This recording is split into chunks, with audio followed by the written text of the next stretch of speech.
In today's vlog, we check out the $60,000 Greeny reissue. This is the ultimate recreation of the iconic axe, so without further ado, let's get straight into the vlog.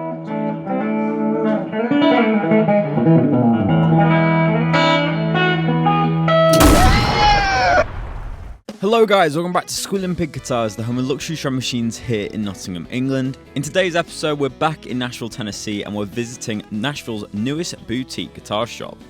The shop is called High Voltage Guitars, and it was set up by Zach of Mythos Pedals. They stock a wide range of boutique gear, including Novo, rock and roll relics, and even Castedosa. I really love their baritone model, and I actually get to play one later on in the video, so stay tuned. They're also a divided by 13 and 2-rock dealer and have loads of hand-wired amplifiers. And of course, they obviously stock a few pedals. So we made the 30-minute journey from Nashville City Centre to High Voltage Guitars, and I was here with my two buddies, Grant and Dan. When we arrived, the staff were so pleasant they let us play anything that we wanted and actually pulled out a few guitars that weren't for sale, so a big thank you to them. So let's have a look at the first guitar that we checked out.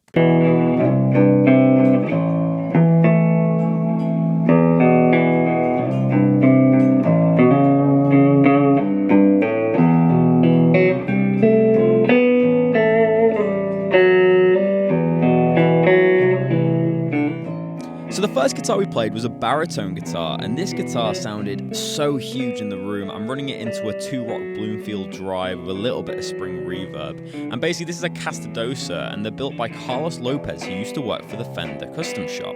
Spending 16 years with Fender, working his way up from the factory floor to the custom shop, then to being a master builder in 2019. During his time with Fender, his solid reputation led him to build guitars for many of the greats, including Eric Clapton, Jeff Beck, Robbie Robertson, Kenny Wayne Shepherd, Robin Trower, and Eric Johnson.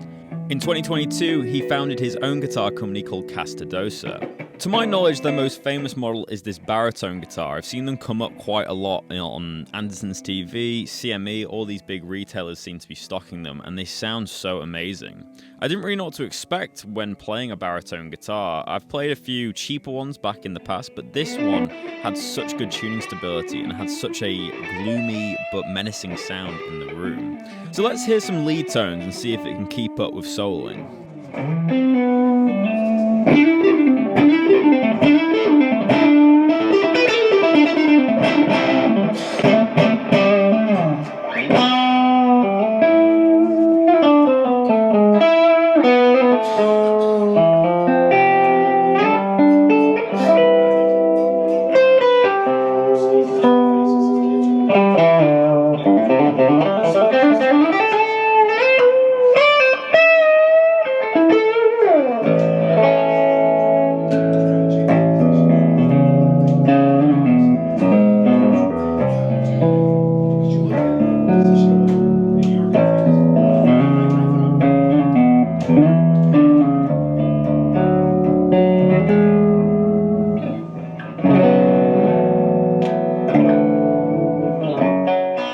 Personally, I found this guitar extremely inspiring. Not only did it make me play in a different way, but it made me slow down a little bit as a player and think about the chord voicings, as there was so much bass end coming from this guitar. After all, it is the halfway point between a bass and a normal 6-string guitar, so you're a 5th down, it sounds really low, but it's so in tune, which is such a rarity on cheaper baritone guitars. Obviously, this is not a cheap baritone guitar, coming in at a cool £6,000. You definitely want to have a good need for this guitar if you're going to buy it, but for me, I think it's a very interesting guitar to play, and it's very good for creativity.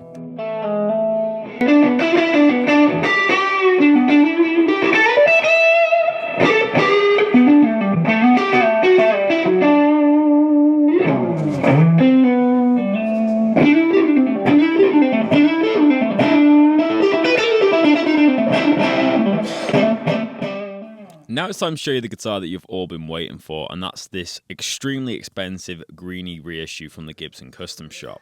So previous to this visit to High Voltage, I actually visited the Gibson Garage. I've got a vlog out on the channel if you want to check it out, and we saw one of these guitars in the Gibson Garage but didn't get a chance to play it. But when we turned up at High Voltage, obviously they showed us the Castedosa, and then they pulled out this bad boy, obviously being the $60,000 Greeny reissue with the Brazilian rosewood fretboard, the heavy relic job, and if you bought this guitar new, you'd actually have the experience with Kirk Hammett, where you'd be able to go to dinner with him. So it's a very exclusive guitar, very expensive. Let's hear a little bit of playing from Grant first. He picked up this guitar and I was filming him and it just sounded incredible coming from this 2-Rock Vintage Deluxe. So let's hear him rock out.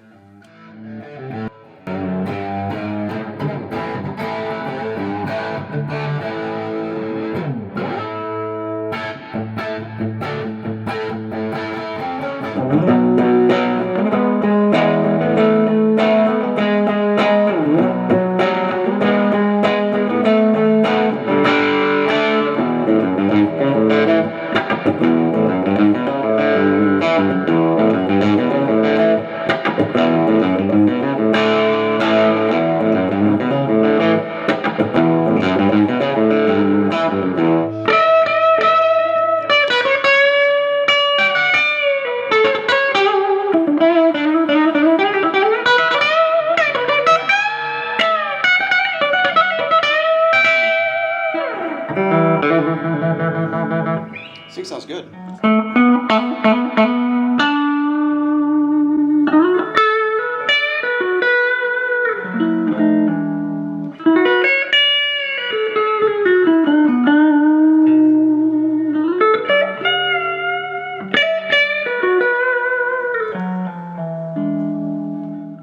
So of course, when you're trying out the Greeny guitar, you have to try out the middle position, which is the outer phase tone. This is obviously something that was on the original guitar, and it has a really cool tone. It sounds like there's obviously like a wah pedal on, has a really nice quacky tone to it. But this guitar was a very nice Les Paul, obviously being so expensive. It had a nice kind of worn down neck, and it was very resonant indeed, very similar to the heavy aged Murphy Lab stuff that you get. If I'm being honest, I couldn't really notice a difference with the Brazilian rosewood board. I think that's just more of a kind of bragging right rather than an actual feature that's going to improve your guitar, if I'm being perfectly honest. But yeah, it was a cool guitar, so let's hear a few more tones and then we'll move on to the next guitar.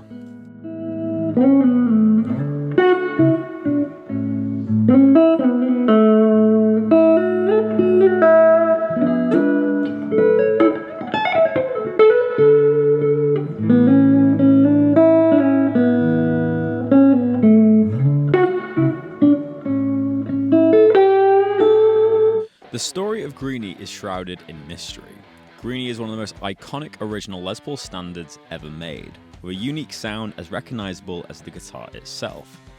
Initially, it was owned by Peter Green. It was used throughout his time with Fleetwood Mac and then later sold to Gary Moore, who used it for 3 decades with Thin Lizzy and as a solo artist. It's now currently owned by Kirk Hammett. Greeny has passed through the hands of 3 legendary guitarists. Its distinctive sound is partly from the out-of-phase middle switch position due to the neck pickup's reverse magnetic polarity. The Kirk Hammett Greeny 59 Les Paul from Gibson Custom Shop is artfully aged to match the original.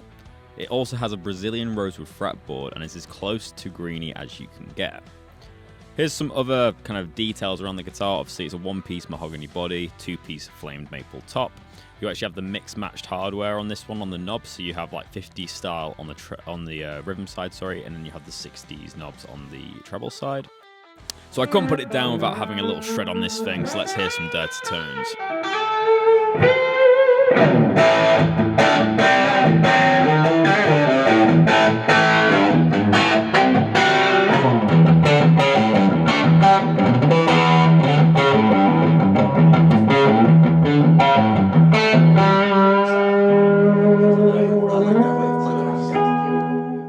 Over the nights, your kind of classic Gibson specs, a 24.75 inch scale length, 12 inch radius, that type of stuff.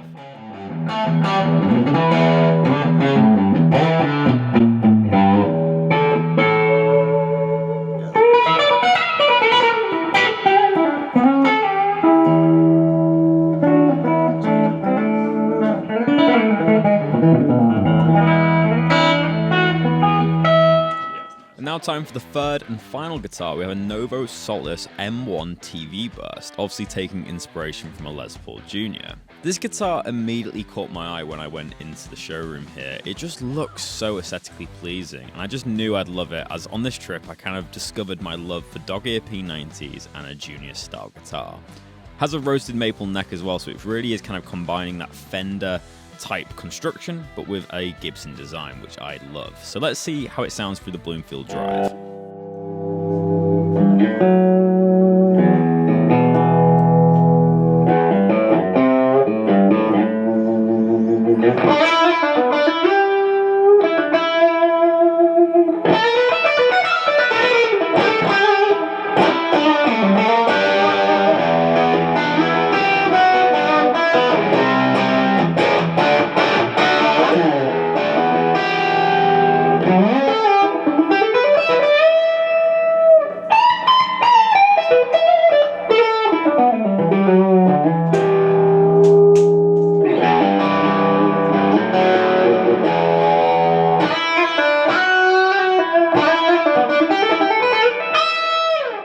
just for those interested, here's the specs of this Novo guitar. So the bodywood is tempered pine, and then we have tempered maple on the neck. We have a rosewood fingerboard, a chunky C profile, and we have a compound fretboard radius of a 9.5 to a 14 inch.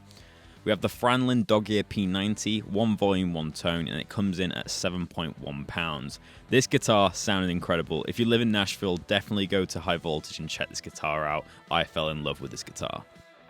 So guys, that's the end of the video. As you guys can see, I'm back here at Squealing Pig Guitars now. I actually forgot to film the ending to this video, but thank you so much for checking out this vlog. If you have enjoyed, make sure to leave a like rating. It really helps us increase engagement on these videos, and let us know in the comment section below which was your favorite guitar. I have to say, all the guitars I played in today's vlog were incredible, especially the Castedosa. That baritone sounded incredible.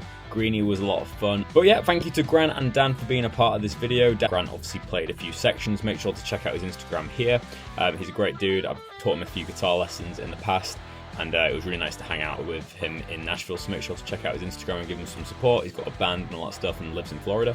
And of course, a big thank you to High Voltage Guitars for letting us come to the shop, film, and look at all the guitars. I'd really recommend checking out High Voltage. It's a little bit of a drive out of Nashville. It's not as easy to get to as like Ruins or Gibson Garage, but I think it's really worth the trip. It's a real nice kind of boutique, small guitar shop. They'll be happy for you to play stuff, and if you're looking for something a little bit different like a Novo or a Rock and Roll Relics, I'd highly recommend them. But that's the end of the video, guys. Make sure to hit subscribe if you're new and hit the notification bell to be notified when we make a new video. We post videos Monday to Friday every single week. But thank you so much for checking out this video, and I'll see you tomorrow for another episode. But until then, keep rocking, guys. I'll see you soon.